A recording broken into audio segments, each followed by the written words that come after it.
estamos de vuelta y en compañía del doctor Rodolfo Roque Fessler, a quien le doy la bienvenida. Buenas noches, Rodolfo. Un gusto estar nuevamente con ustedes. Pero sí, realmente que el año pasado nos acompañaste y es un placer tenerte porque siempre con temas diferentes, propuestas que después nos hacen pensar, reflexionar mucho. Y me encantó la idea del tema de hoy, que bueno, estamos transitando el mes de la independencia, que querías charlar un poquito sobre, bueno, aquel abogado de la época de la colonia, de nuestra independencia y el rol del abogado en el día de hoy. Es que si uno se pone a pensar, era tan difícil la sociedad en esa época que la que hay ahora, mucho más sencilla, mucho menos compleja. La sociedad moderna tiene innumerables dificultades en tan poco tiempo, ¿no? Y el abogado trabaja con conflictos humanos. La gente tiene diferencias económicas, diferencias afectivas, diferencias laborales, y en esa época lo curioso es que cuando se inició el proceso de la independencia, que es un larguísimo proceso, todo lo que nosotros conocemos como Declaración de Independencia del 9 de julio, lo del movimiento que se hizo en el Cabildo en 1810, eran los inicios de la separación de la madre patria y de terminar con la colonia y empezar a formar un gobierno patrio. Pero los abogados de esa época, de los primeros 10 años en que se empezó el proceso emancipatorio, todavía usaban la legislación española. Lo que estaba vigente, lo que se enseñaba, lo que se usaba, era la ley de una monarquía colonialista, y eso duró hasta avanzado el siglo XVIII. Recién cuando tuvimos nuestra Constitución, en 1853, tuvimos un primer cuerpo jurídico propiamente nacional, argentino, y ya estábamos en 1853. La Constitución era nacional, la legislación seguía siendo la de la colonia, hasta que tuvimos, en 1871 empezó a regir el Código Civil de Vélez Sarsfield, y ahí teníamos legislación propiamente argentina, es decir, casi todo el siglo XVIII. Y muchas ramas del derecho todavía ni siquiera existían. Por ejemplo, no existía derecho laboral, no se sabría qué podría ser eso. No existía el derecho constitucional porque no había constitución. No había el derecho de la navegación como hoy lo conocemos, o el comercial. No existía el derecho de familias específicamente como una rama del derecho. Todo era un conglomerado donde se defendía en más o menos la propiedad o la libertad. Y ese era el juego en el que un mismo juez era el que condenaba a una persona a pagar su cuenta o el que le metía preso a otra persona por no pagar las cuentas. En la época de la colonia, al que no pagaba una cuenta no se le sacaban las cosas, iba preso. Recién una cláusula en la Constitución de 1853 eliminó la prisión por deudas.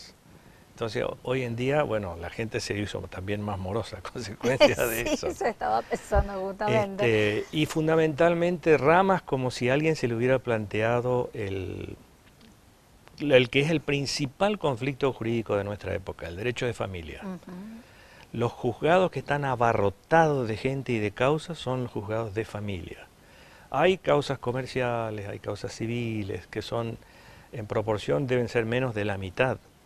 Pero el conflicto de la época moderna es el conflicto de familia. La familia está hecha para unirse mientras duren determinados, a veces hasta parece que caprichos y no algo mucho más sólido.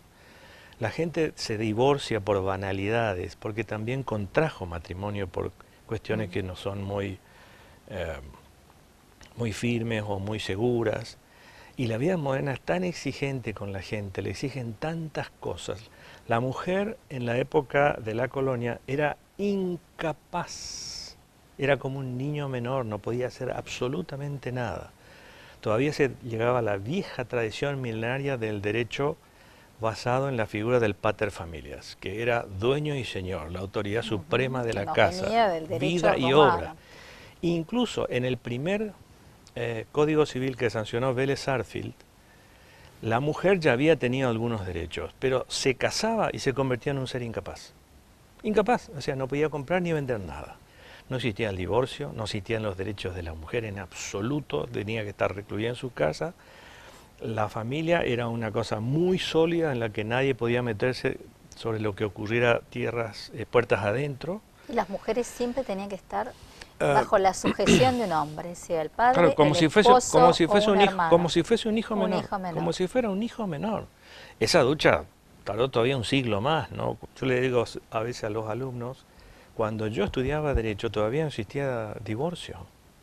Existía un divorcio absolutamente ridículo, que era el de separación de cuerpos y bienes. Es decir, el juez dictaba una sentencia que decía, Juan y María están divorciados, pero solamente separemos sus cuerpos y sus bienes. El vínculo marital subsistía, es decir, se debían fidelidad, se debían y no disolvían la comunidad de bienes. Y la gente a veces se divorciaba de edad temprana, quería rehacer su vida, y la ley no lo permitía. Es decir, separar en realidad sin liberar a la gente o sin romper ese vínculo. En 1985 recién en la Argentina, se tiene por iniciativa de una jurisprudencia de la Corte Suprema de Justicia. ¿Y quiénes ejercían el derecho, la abogacía en épocas de la independencia? Muy poca gente. Muy pocos eran abogados, en 1810, ¿no? Que fue el año en que nació Juan Bautista Alberdi, habían 18 abogados en Buenos Aires. 18 abogados. Todos eran españoles, hijos de españoles o gente que había estudiado en el Real Colegio de San Carlos. Y lo que se estudiaban era la legislación de una monarquía. El derecho siempre también es un reflejo de las ideas políticas que hay, ¿no? En la época en que nosotros empezamos el proceso independentista, en realidad estaban en vigencia las nuevas ideas, eso del contrato social, que habían empezado a aparecer repúblicas como la de Francia, la de Estados Unidos, que se independizó un poco antes, ¿no? Ideas En 1776. que también trajeron San Martín, Mariano Moreno. Claro, los chicos que de acá podían estudiar en Europa, o los libros que estaban prohibidos en esa época, ¿no? El libro de Montesquieu, que hablaba de la separación de los poderes, pero eso podía hacerse en una república. La soberanía era del pueblo. En ese momento todavía, incluso en parte de la gente que quería independizarse de España, el soberano era el rey, y el poder no venía del pueblo, sino de Dios. Si el poder viene de Dios, ¿cómo lo vamos a discutir? Era muy subversivo decir, no, viene del pueblo, pero eso es una plebeyez, ¿de dónde sacaron eso? Sin embargo, ese proceso largo, pero yo me imagino el buffet de un abogado con 1 o 2 clientes cada 3 meses, para ver en un proceso escrito, con plumines, en lo que todo se hacía con tinta de mano, que bueno, también fue un largo proceso, ¿no? Yo tengo casos de sucesiones que hice de gente del interior de la provincia, con títulos de propiedad otorgados por Figueroa Alcorta, por ejemplo, que estaban todos hechos a mano. Misiones fue territorio nacional hasta 1958. Recién ahí tuvimos una constitución, recién ahí somos una provincia con un gobernador elegido por nosotros, una legislatura propia, un poder judicial. Y ese largo proceso de consolidar lo que llamamos el Estado de Derecho, hoy es infinitamente más variopinto, porque hay tantas cosas, tantas carreras, que la abogacía no escapó a ese influjo de la variación en la sociedad. Y hay ramas infinitas del derecho. Hay derecho informático, derecho artístico, derecho a la navegación fluvial, aérea, todas esas cosas no existían antes. Y sobre todo el derecho de familia, que además es muy dinámico, ¿no? Después de ese puntapié inicial que surgió con el derecho de divorcio vincular, empezó el de la patria potestad, que ya no era solamente del padre, sino conjunta, incompartida, más derechos y la posibilidad de que los menores puedan ser oídos en juicio, atendidos sus derechos. Ramas como el derecho laboral, que no existía como en forma autónoma, ¿no? Y hoy en día incluso se debate en la cuestión de la ética mezclada con la biología, cuando uno quiere hacer clonaciones en seres humanos, trasplantes de seres humanos, fecundación in vitro, la forma artificial de gestar la prole en la familia. Indudablemente en ese siglo, bueno, bicentenario, son 2 siglos ya, ¿no? Han cambiado enormemente las cosas. Realmente. Ahora, el fondo de la cuestión sigue siendo el mismo. Cuando hay un conflicto humano, lo que tiene que primar es en lo posible, además del imperio de la ley, el imperio de la justicia. Hacer lo que sea más justo, no a veces lo que es legal, ¿no? Hay una vieja sentencia latina que dice que no todo lo que es legal es honesto. Non omnia quod licet honestum est. Muchas cosas que son muy legales y todo, pero igual son Están en el marco de la ley, injustas. pero muchas veces, exactamente, esto que pueden Así estar es. reñidas, ¿no?, con la moral o con las buenas costumbres. Cuestiones que en la época de la independencia el derecho estaba más basamentado, ¿no?, en lo que era la moral, las buenas costumbres, la ética, el honor de la palabra empeñada, que valían realmente como si fuera la ley misma. Claro. De esa época viene un tipo de prueba que hoy se considera absurda o ridícula, la del juramento. Declaración jurada. Ya en la década del 50 o del 60 la gente, si una persona es de mala fe o no es muy sólida moralmente, siempre va a jurar de cualquier manera o va a jurar por cualquier cosa y después romper su palabra. Pero en la época en que dominaba mucho la religión, la gente tenía en cuenta que si se juraba usando el santo nombre de Dios en vano, eso implicaba, además de una transgresión social que era mal vista por la sociedad, un pecado. Un tiempo antes era también un delito, ¿no? Claro. Y después, bueno, se puso el perjurio como delito. Son los principios rémoras de conciencia. formas culturales que dominaban en época y que hacen que hoy ya no existen más, ¿no? Hay nadie invoca a Dios, o es decir, por temor a Dios no me divorcio, por temor a Dios no robo, por temor a Dios no mato, no existe más.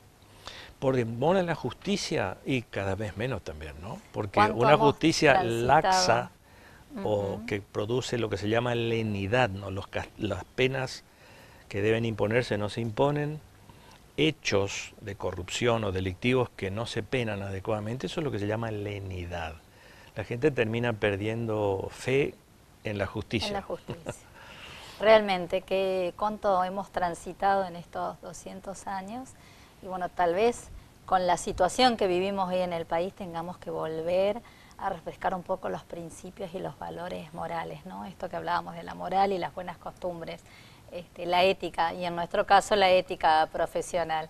También, claro. Bueno, recordarás el libro de Savinino que se llama La lucha por el derecho. Yo le digo, aprenda porque esta lucha no se termina nunca, ¿no? Aparece un problema, es como un dragón al que uno le corta la cabeza y le salen dos cabezas, y así sucesivamente. Siempre hay que estar haciendo algo. Haciendo algo. Rodolfo, muchísimas gracias. Espero que contemos contigo en los sucesivos programas porque siempre tenemos algún tema de actualidad y para reflexionar un poquito. Muchísimas gracias. Muy amable, gracias. Vamos a un corte chiquitito y ya volvemos. Gracias.